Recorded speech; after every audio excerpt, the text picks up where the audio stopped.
नमस्कार साथियों, DS academy में आप सभी का स्वागत है। मैं डॉक्टर सुदेश कांत तेजा आपके लिए आज की क्लास में लेकर आई हूँ आलोचना विधा। आलोचना में जैसा कि इससे पहली क्लासों में आपने देखा था, आलोचना का विभाजन, आलोचना किसे कहते हैं, समीक्षा किसे कहते हैं, इन सब तथ्यों से हम परिचित हो चुके हैं।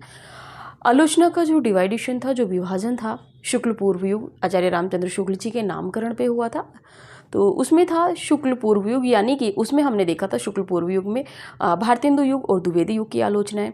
शुक्ल युगीन आलोचना में हमने रामचंद्र शुक्ल और कुछ आलोचकों को देखा था। बाकी के जो आलोचक हैं वो शुक्लोत्तर युग में उन्होंने ज़्यादा लिखा है, तो इसीलिए हम यहाँ पे इनको देखेंगे। जैसा कि आपको बोर्ड पे दिख भी रहा होगा, तो ये जो आलोचक है मुख्य रूप से छायावादी युग यानी कि शुक्ल युग में ही आते हैं, लेकिन इनकी जो आलोचनाएं हैं वो शुक्लोत्तर युग में हैं, इसीलिए हम इनको यहाँ पे पढ़ रहे हैं। मुख्य रूप से ये छायावादी यानी कि शुक्ल युग के ही आलोचक हैं। तो चलिए एक सूचना बता दें, जो भी कैंडिडेट हमसे पहली बार जुड़ रहे हैं या उन तक ये हमारी क्लास पहली बार पहुंची है, तो आप सब्सक्राइब कर लीजिए ताकि आपको और भी नोटिफिकेशन मिलते रहें। डिस्क्रिप्शन में व्हाट्सएप ग्रुप का लिंक है, आप उससे भी ज्वाइन हो सकते हैं। कोई नई जानकारी होती है तो आपको वहाँ पे दे दी जाती है।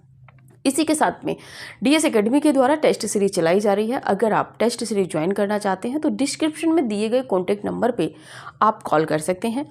यदि आपको डेमो टेस्ट पेपर चाहिए तो अब आप उसी जो आपको डिस्क्रिप्शन में कॉन्टैक्ट नंबर दिया गया है, आप उसी कॉन्टैक्ट नंबर पे व्हाट्सएप मैसेज कर दीजिएगा। वहाँ से आप लिख दीजिएगा TGT PGT PDF test paper PDF, तो आपको डेमो के रूप में टेस्ट पेपर दे दिया जाएगा। वैसे आपको डेमो की आवश्यकता नहीं है। जो कैंडिडेट हमसे शुरू से पढ़ रहे हैं उनको पता है कि यहाँ पे डेमो की आवश्यकता बिल्कुल भी नहीं है। ठीक है, तो चलिए बात करते हैं आज की अपनी क्लास में।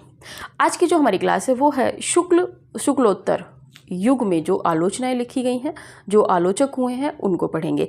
यहाँ से हमारा आगे चल के हम देखेंगे प्रभाववादी आलोचक, मार्क्सवादी आलोचक, प्रगतिवादी आलोचक। लेकिन जो विभाजन रहेगा ये प्रवृत्ति के आधार पर रहेगा। जैसे प्रश्न बन जाता है कि निम्नलिखित में से मार्क्सवादी आलोचक नहीं है, ठीक है, यहाँ से प्रश्न बन जाएगा, तब आप कंफ्यूज हो जाओगे। लेकिन हम जो आपको पढ़ाते हुए चलेंगे उसमें बताते चलेंगे कि कौन सा आलोचक किस प्रकार का है। शुक्लोत्तर युग यहाँ से शुरू हो गया है, तो कृपया करके इसीलिए कहते हैं कि आप व्हाट्सएप ग्रुप ज्वाइन कर लीजिए। डिस्क्रिप्शन में जो कॉन्टैक्ट नंबर दे रखा है वहीं पे व्हाट्सएप लिंक दे रखा है, टेलीग्राम लिंक दे रखा है, आप वहाँ से ज्वाइन हो जाइए।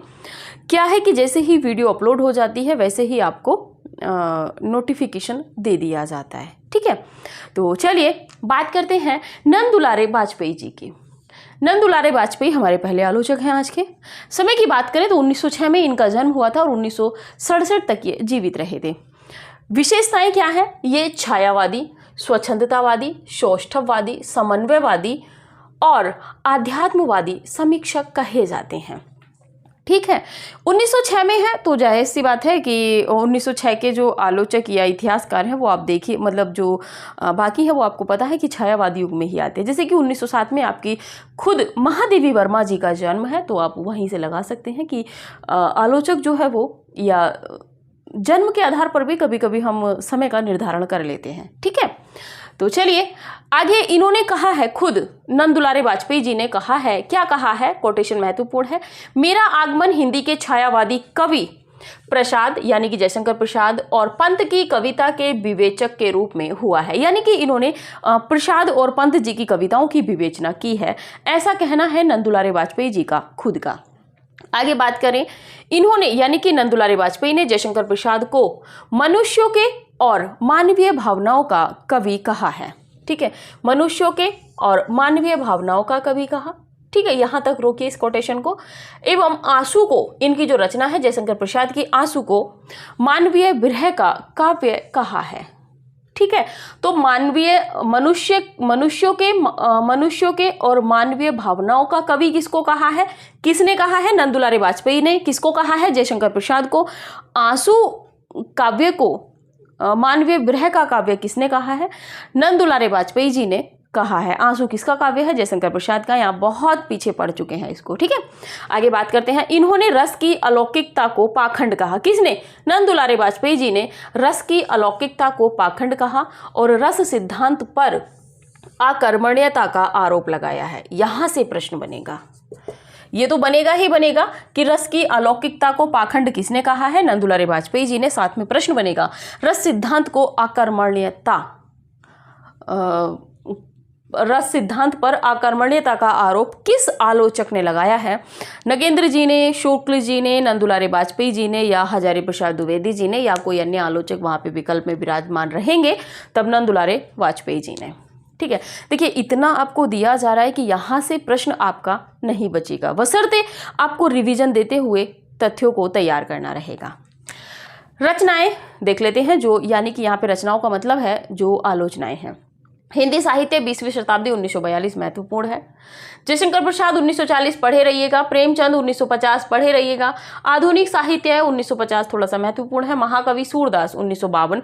यहाँ पे जैसे विशेष रचनाकार होते हैं उनमें प्रश्न बन जाता है कि इनसे संबंधित किस आलोचक ने आलोचना नहीं की है। जैसे कि आप देख लीजिए प्रेमचंद जी के नाम से रामविलास शर्मा ने भी की है और भी कई आलोचकों ने की है। तो यहाँ से प्रश्न बन जाता है इस तरह से, इसीलिए कह रहे हैं पढ़े रहिएगा।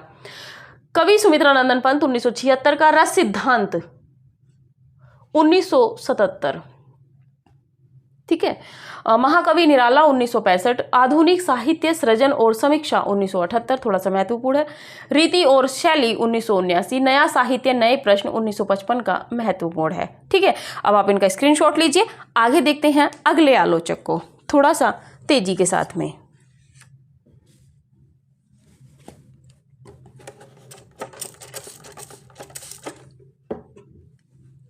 चलिए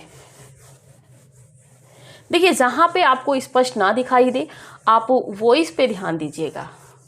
मैं पहले से कहती हूँ कि आप मतलब लिखे हुए पे कम, क्योंकि हैंडराइटिंग आजकल बहुत तेज़ी से इधर उधर हो रही है, जल्दी में लिखना रहता है। आप इसीलिए वॉइस पे ज़्यादा ध्यान दिया कीजिए। वॉइस पे अगर आप ध्यान देंगे, क्योंकि 2 से 3 बार आपके लिए आपको रिपीट किया जाता है। बात कर लेते हैं इन्हीं के आगे, हजारी प्रसाद द्विवेदी। हजारी प्रसाद द्विवेदी जी की बात करें तो 1907 में इनका जन्म हुआ था और 1979 में इनका निधन हुआ है। ठीक है, इनके सीधे सीधे रचनाओं पे बात कर लेते हैं, बहुत ज्यादा इन पे बात कर चुके हैं। पहली आलोचना है सूर साहित्य। सूर साहित्य 1936 का है। दूसरे नंबर पे बात करें कबीर 1942। इस रचना में इन्होंने आपके कबीरदास जी को स्थापित किया है। नाथ संप्रदाय 1950। नाथ संप्रदाय 1950। फोर्थ नंबर पे बात करें तो साहित्य का मर्म 1949। साहित्य का मर्म 1949। ठीक है। लालित्य मीमांसा। लालित्य मीमांसा। लालित्य मीमांसा की बात करें तो 1962 की रचना है। 6 नंबर पे बात करें तो साहित्य सहचर 1965। साहित्य सहचर 1965। 7वें नंबर पे बात करें तो कालिदास की लालित्य योजना। कालिदास की लालित्य योजना। कालिदास की लालित्य योजना 1965 है। आगे है मध्यकालीन बोध का स्वरूप। मध्यकालीन बोध का स्वरूप। मध्यकालीन बोध का स्वरूप 1970। 9वें नंबर पे बात करें मेघदूत एक पुरानी कहानी। मेघदूत एक पुरानी कहानी, ये इनकी आलोचनाएं हैं। ठीक है, ये आगे नोट कीजिए। ये ऐतिहासिक एवं सांस्कृतिक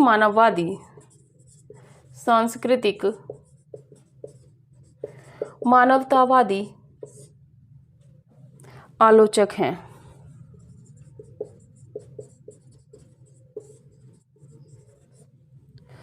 डॉक्टर बच्चन सिंह ने हजारी प्रसाद द्विवेदी को विचारों का समीक्षक कहा है।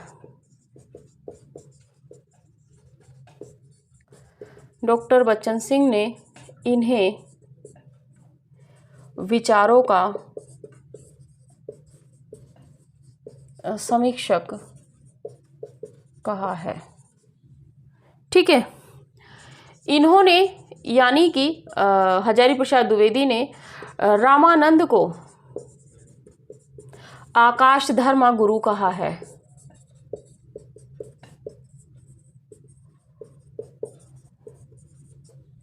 ठीक है, ये हैं आपके हजारी प्रसाद द्विवेदी जी।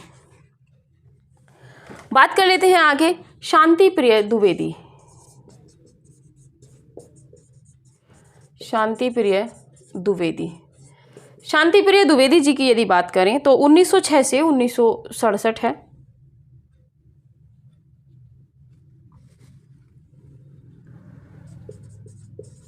(1906 से 1967) प्रमुख प्रभाववादी समीक्षक हैं। ठीक है, तो इनकी आलोचना लिख लेते हैं सीधे सीधे। हमारे साहित्य निर्माता, हमारे साहित्य निर्माता, हमारे साहित्य निर्माता 1934 की रचना है। दूसरे नंबर पे है कवि और काव्य, कवि और काव्य 1936। तीसरे नंबर पे है साहित्य की,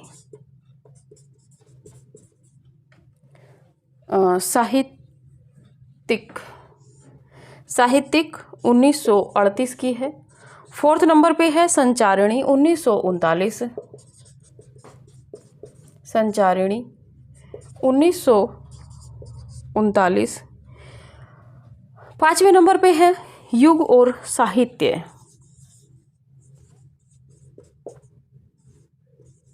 युग और साहित्य। युग और साहित्य की बात करें तो 1941 का है। छठे नंबर पे है सामायिकी 1944,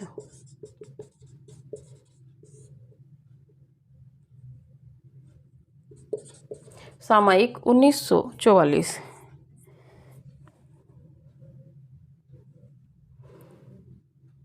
आगे लिखिएगा, इन्होंने ये प्रमुख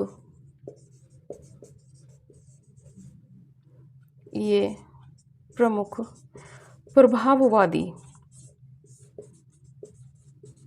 समीक्षक थे। ज्योति विहंग में इनकी रचना है। ज्योति विहंग में इन्होंने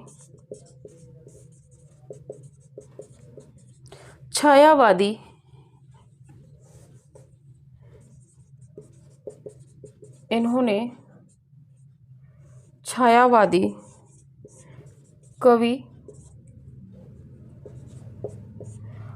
पंत का व्यक्तिपरक मूल्यांकन किया है।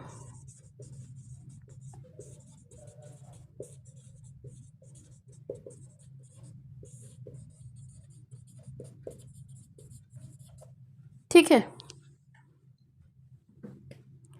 आगे बात कर लेते हैं इन्हीं के विषय में। शांति प्रिय द्विवेदी ने यानी कि इन्होंने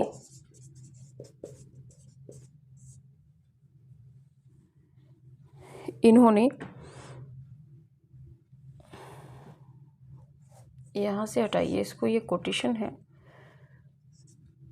कोटेशन लिखिए विश्वनाथ प्रसाद त्रिपाठी।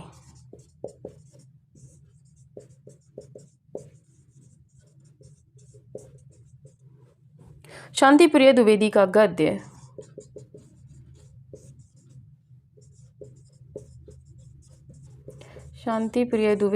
गद्य छायावादी गद्य का स्वरूप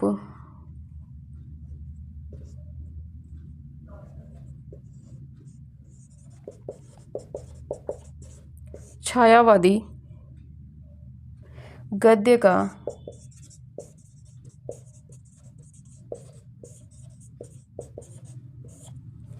गद्य का स्वरूप प्रस्तुत करता है और उनकी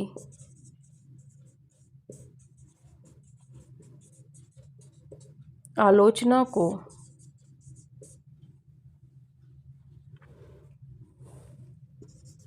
प्रभाववादी आलोचना के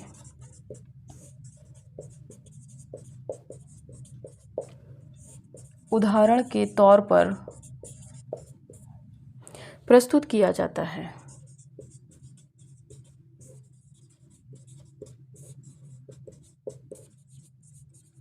ठीक है, आप स्क्रीनशॉट लीजिए, फिर देखते हैं।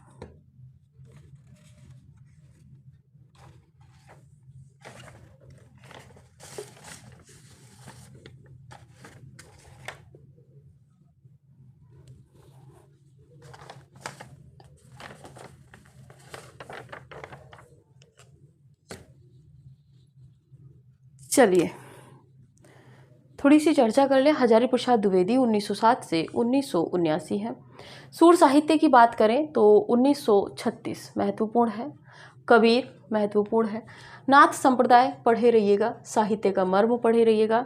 लालित्य मीमांसा 1962, साहित्य सहचर भी थोड़ा सा महत्वपूर्ण है। कालिदास की लालित्य योजना 1965, मध्यकालीन बौद्ध का स्वरूप 1970, मेघदूत एक पुरानी कहानी, ये प्रश्न बनने की संभावना है। ये ऐतिहासिक एवं सांस्कृतिक मानवतावादी आलोचक कहे जाते हैं। कौन? हजारी प्रसाद द्विवेदी। डॉक्टर बच्चन सिंह ने इन्हें यानी कि हजारी प्रसाद द्विवेदी को विचारों का समीक्षक कहा है। ठीक है, किस आलोचक को विचारों का समीक्षक कहा जाता है? हजारी प्रसाद द्विवेदी को। किसने कहा है? डॉक्टर बच्चन सिंह ने। इन्होंने रामानंद को आकाश धर्मा गुरु कहा है, ये आप सभी जानते हैं। इन्होंने रामानंद को आकाश धर्मा गुरु कहा है। और दूसरी परंपरा की खोज में डॉक्टर नामवर सिंह ने हजारी प्रसाद द्विवेदी को आकाश धर्मा गुरु कहा है। ठीक है, बात कर ले शांति प्रिय द्विवेदी की। शांति प्रिय द्विवेदी का समय 1906 से 1967 बैठता है।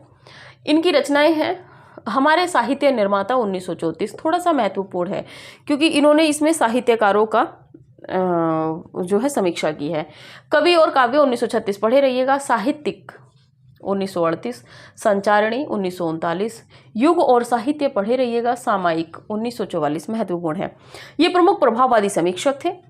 ज्योति विहग इनकी एक रचना है, उसमें इन्होंने छायावादी कवि पंत का व्यक्तिपरक मूल्यांकन किया है। विश्वनाथ प्रसाद त्रिपाठी का कहना है कि शांति प्रिय द्विवेदी का जो गद्य है वो छायावादी गद्य का स्वरूप प्रस्तुत करता है और उनकी जो आलोचना है वो प्रभाववादी आलोचना के उदाहरण के तौर पर उनको प्रस्तुत किया जा सकता है। किसको? आलोचना को। ठीक है, अब आप स्क्रीनशॉट लीजिए। आगे एक आलोचक बचे हैं, बहुत महत्वपूर्ण है, डॉक्टर नगेंद्र जी। अगली स्लॉट में कंप्लीट करते हैं। बस तेजी से आप स्क्रीनशॉट लेके साइड होइए, मतलब मैं लिखती हूँ, आप स्क्रीनशॉट लीजिए।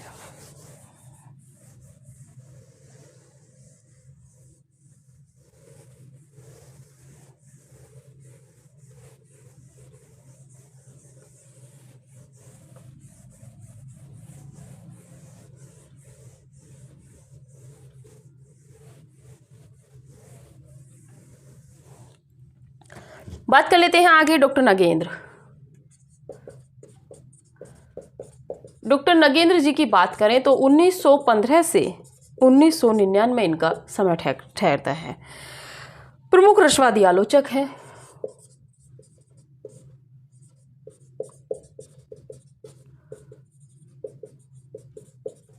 प्रमुख रसवादी आलोचक। इनकी आलोचना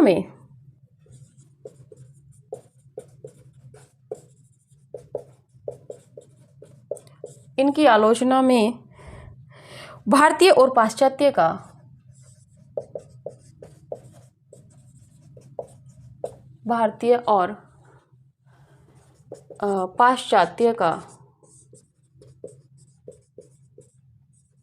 समन्वय मिलता है। ठीक है, सुमित्रा नंदन पंत 1938, सुमित्रा नंदन पंत,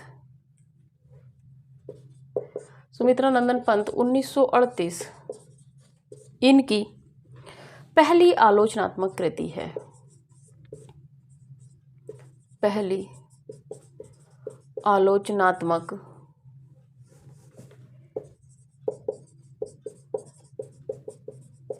आलोचनात्मक कृति है। ठीक है, बात कर लेते हैं। तो पहले आपकी सुमित्रा नंदन पंत होगी। दूसरे नंबर पे बात करें तो साकेत एक अध्ययन, साकेत एक अध्ययन की बात करें तो 1939। तीसरे नंबर पे आधुनिक हिंदी नाटक 1940, आधुनिक हिंदी नाटक 1940। फोर्थ नंबर पे बात करें तो रीति काव्य की भूमिका, रीति काव्य की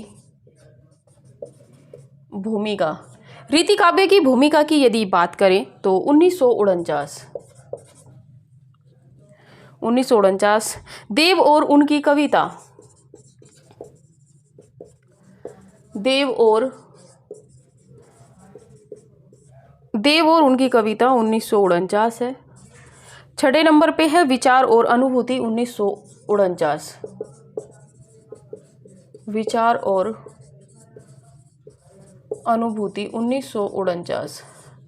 सातवें नंबर पे बात करें तो विचार और विश्लेषण 1955,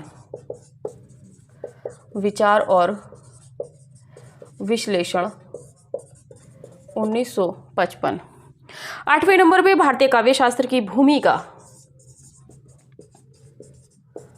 भारतीय काव्य शास्त्र की भूमिका 1955। नवे नंबर पे यदि बात करें तो काव्य में उदात्त तत्व,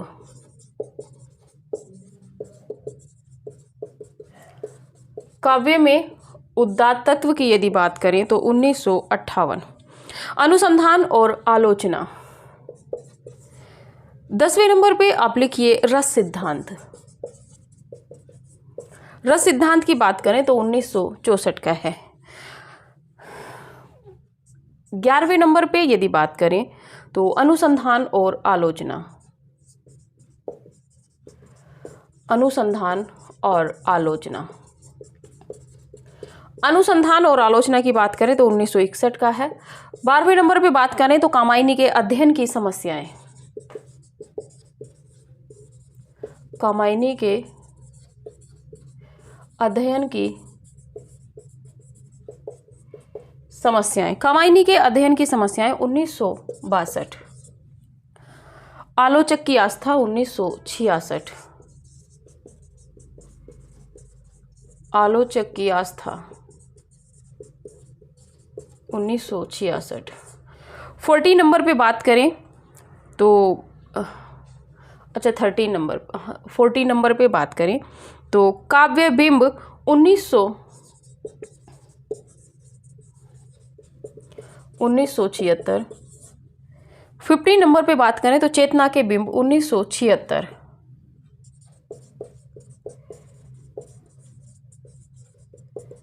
1976।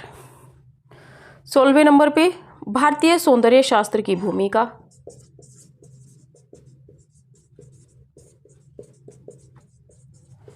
भारतीय सौंदर्य शास्त्र की भूमिका 1972।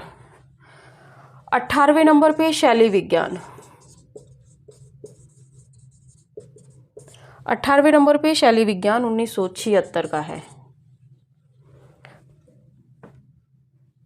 19वें नंबर पे प्रश्न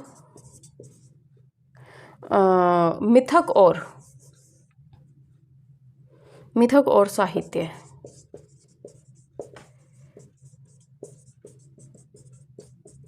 मिथक और साहित्य 1979 का है। डॉक्टर नगेंद्र ने यानी कि इन्होंने रीति काव्य को निश्चल आत्माभिव्यक्ति का निश्चल आत्माभिव्यक्ति का काव्य माना है। ये रहे आपके डॉक्टर नगेंद्र जी। यानी कि यहाँ पे आपका जो कंप्लीट हो जाता है। इन्होंने कुछ संपादन किया है, आप एक बार इसको भी लिख लीजिए। संपादित ग्रंथ, ये तो आलोचनाएं हैं। हिंदी ध्वन्यालोक 1952,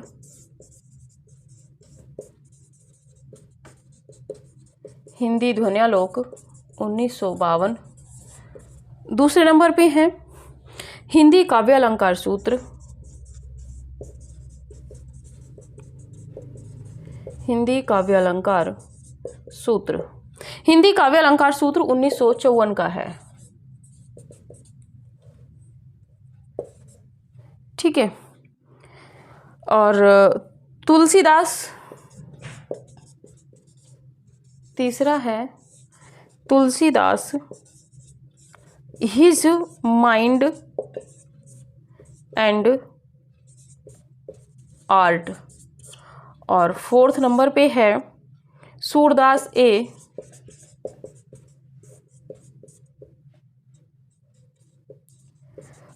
रिवेल्यूएशन। ठीक है, ये हुए आपके डॉक्टर नगेंद्र जी कंप्लीट। इसके बाद में अगली क्लास में, आज की क्लास यहीं तक रखेंगे। अगली क्लास में हम देखेंगे प्रमुख प्रगतिवादी आलोचक, जिनको मार्क्सवादी आलोचक भी कहा जाता है। ठीक है, तो चलिए थोड़ा नगेंद्र जी के विषय में जानते हैं। डॉक्टर नगेंद्र जी बहुत मतलब एक तरीके से कहे जाए उच्च श्रेणी के आलोचक हैं। जैसे रामचंद्र शुक्ल हैं, डॉक्टर नगेंद्र हैं, डॉक्टर बच्चन जी हैं, नामवर जी हैं, इन्हीं की श्रेणी में भी आते हैं। डॉक्टर नगेंद्र जी की बात करें तो 1915 से 1999 इनका समय ठहरता है। प्रमुख रसवादी आलोचक हैं। इनकी आलोचना में भारतीय एवं पाश्चात्य जो आलोचनाएं हैं दोनों का समन्वय मिलता है। सुमित्रानंदन पंत 1938 की इनकी पहली आलोचनात्मक कृति है। दूसरी है साकेत एक अध्ययन 1939 की, महत्वपूर्ण है। तीसरे नंबर पे बात करें तो आधुनिक हिंदी नाटक 1940 का, थोड़ा पढ़े रहिएगा। रीति काव्य की भूमिका 1949। देव और उनकी कविता पढ़े रहिएगा। विचार और अनुभूति महत्वपूर्ण है 1949 का। विचार और विश्लेषण 1955 का। भारतीय काव्य शास्त्र की भूमिका 1955। काव्य में उदात्त तत्व 1958 महत्वपूर्ण है। रस सिद्धांत महत्वपूर्ण है 1964। अनुसंधान और आलोचना 1961 पढ़े रहिएगा। कामायनी के अध्ययन की समस्याएं महत्वपूर्ण है 1962। आलोचक की आस्था बहुत महत्वपूर्ण है। काव्य बिंब पढ़े रहिएगा। चेतना के बिंब 1976। भारतीय सौंदर्य शास्त्र की भूमिका 1972। शैली विज्ञान भी महत्वपूर्ण है इनका 1976 का। मिथक और साहित्य 1979 का पढ़े रहिएगा। इन्होंने रीति काव्य को निश्चल आत्माभिव्यक्ति का काव्य माना है। किसने रीति काव्य को निश्चल आत्माभिव्यक्ति का काव्य कहा है? तो ये हैं आपके डॉक्टर नगेंद्र जी। संपादित ग्रंथ में हिंदी ध्वन्यालोक 1952 इन्होंने संपादित किया है। हिंदी काव्य अलंकार सूत्र, जो बामन का काव्य अलंकार सूत्र वृत्ति है उससे इन्होंने आधार लेकर इसको संपादित किया है। Tulsidas his mind and art. और चौथा है सूरदास ए, रिवेल्यूएशन। तो ये थे आपके डॉक्टर नगेंद्र जी, जिनको इनकी स्क्रीनशॉट लेना है। इंपॉर्टेंट लगने के बाद में आप स्क्रीनशॉट ले लीजिए। तो अभी की जो क्लास है वो यहीं तक रखेंगे। अगली क्लास में मिलेंगे डॉक्टर रामविलास शर्मा जी के साथ में। आपको पता है प्रभाववादी या कहीं मार्क्सवादी आलोचक हैं, प्रगतिवादी और मार्क्सवादी आलोचक के रूप में जाने जाते हैं और बहुत ही उच्च श्रेणी के आलोचक हैं। तो इतनी भरमार आलोचनाएं इन्होंने लिखी हैं कि मोस्ट इम्पोर्टेंट बताना बहुत टेढ़ी खीर होती है इनकी रचनाओं में, क्योंकि जो चर्चित आलोचक हैं, इतिहासकार हैं, जो परीक्षा उपयोगी दृष्टि से महत्वपूर्ण आलोचक, इतिहासकार, निबंधकार, किसी भी विधा से संबंधित जो रचनाकार होते हैं, उनकी कोई भी रचना, हम किसी रचना को ये नहीं कह सकते कि ये महत्वपूर्ण नहीं है। उनकी सभी रचनाएं महत्वपूर्ण होती हैं। इसीलिए आपसे कहा है कि ये इम्पोर्टेंट है, लेकिन इसको भी पढ़े रहिएगा। हो सकता है इससे भी प्रश्न बन जाए, फिर आप कल कहेंगे कि मैम आपने तो देव और उनकी कविता के विषय में कुछ कहा ही नहीं था। तो इसीलिए जब हम कहते हैं कि इनको पढ़े रहिएगा तो उनको भी 2 से 3 बार आप रिविज़न करे रहिएगा। ठीक है, तो अभी की क्लास यहीं तक रखते हैं। मिलेंगे अगली क्लास में। अगले जो आलोचक हैं हमारे रामविलास शर्मा जी, यानी कि मार्क्सवादी आलोचकों के साथ में।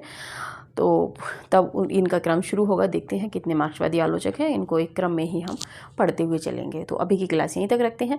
जिनको भी टेस्ट सीरीज ज्वाइन करनी है, फिर कहेंगे आपने नंबर नहीं बताया, आप कॉल करेंगे 9568802463 पे। इस पे आप कॉल कीजिएगा यदि आपको टेस्ट से संबंधित जानकारी लेनी है। यदि आपको डेमो टेस्ट पेपर लेना है तब भी आप इसी नंबर पे व्हाट्सअप मैसेज कीजिएगा, ठीक है। व्हाट्सएप में आप लिख दीजिएगा TGT PGT demo test paper, तो इधर से आपको डेमो टेस्ट पेपर भेज दिया जाएगा, ठीक है। तो चलिए अभी की क्लास यहीं तक, मिलते हैं अगले क्लास में अगले नए आलोचकों के साथ में। तब तक के लिए नमस्कार।